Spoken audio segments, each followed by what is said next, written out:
Hello friends, welcome back to our channel. బంగ్లాదేశ్లోని హిందువుల రక్షణకు భారత్ తీసుకుంటున్న చర్యల గురించి ప్రధాని పార్లమెంట్కు తెలియజేయాలని శివసేన అధ్యక్షుడు మాజీ సీఎం ఉద్ధవ్ ఠాక్రే కోరారు.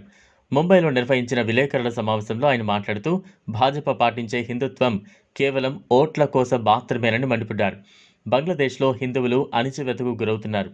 ఇస్కాన్ కార్యాలయాలను తగలబెట్టారు. అయినా ప్రధాని మోదీ మౌనంగానే ఉన్నారు. ఒక్క ఫోన్ కాల్తో రష్యా యుక్రెయిన్ యుద్ధాన్ని ఆపగలిగే శక్తి ఉన్న ప్రధాని బంగ్లాదేశ్లో హింసను మాత్రం ఆపలేరా అని ఉద్ధవ్ ఠాక్రే ప్రశ్నించారు.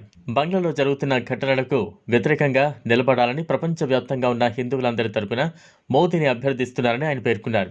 ఐక్యత గురించి మన దేశంలో ప్రసంగాలు చేయడంతో ఉపయోగం లేదని, భారతీయులను హింసకు గురి చేస్తున్న వారిపై తగిన చర్యలు తీసుకోవాలని డిమాండ్ చేశారు. ప్రధాని మోదీ ప్రపంచ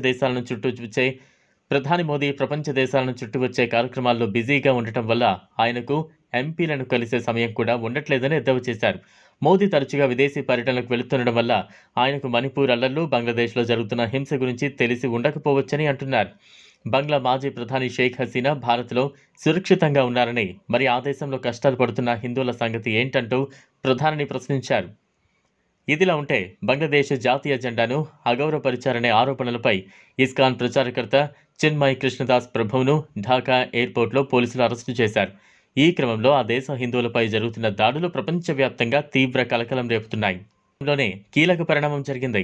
ప్రధానమంత్రి నరేంద్ర మోదీతో విదేశాంగ శాఖ మంత్రి జైశంకర్ సమావేశమయ్యారు. పొరుగు దేశంలోని పరిస్థితులపై ఈ భేటీలో ఇరువురు నేతలు ప్రధానంగా చర్చించినట్టు సమాచారం. మరోవైపు బంగ్లాదేశ్తో పాటు పొరుగు దేశాలతో భారత సంబంధాలపై జైశంకర్ పార్లమెంట్లో వివరించనున్నారు. ఇక ఇస్కాన్ ప్రచారకర్త చిన్మయ్ కృష్ణదాస్ ప్రభు అరెస్టు నేపథ్యంలో ఆయనకు బెయిల్ ఇచ్చేందుకు అక్కడి కోర్టు ఒప్పుకోలేదు. దీంతో పలు హిందూ మైనార్టీ సంఘాలు పెద్ద ఎత్తున ఆందోళనకు దిగాయి. ఈ క్రమంలో ఓ లాయర్ సైతం ప్రాణాలు కోల్పోయారు. దీంతో అక్కడ మరింత ఉద్రిక్త పరిస్థితులు నెలకొన్నాయి.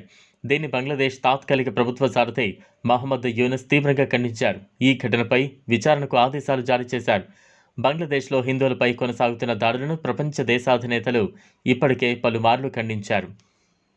G20 సదస్సులో ఆసక్తికర ఘట్టం చోటు చేసుకుంది.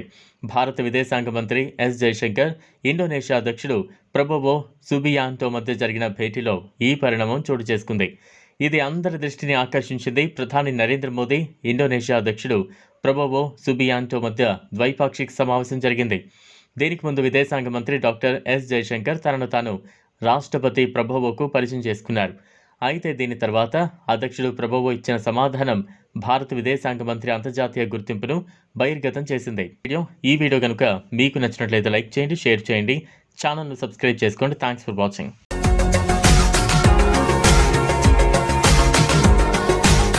మరిన్ని అప్డేట్స్ కోసం మా ఛానల్ని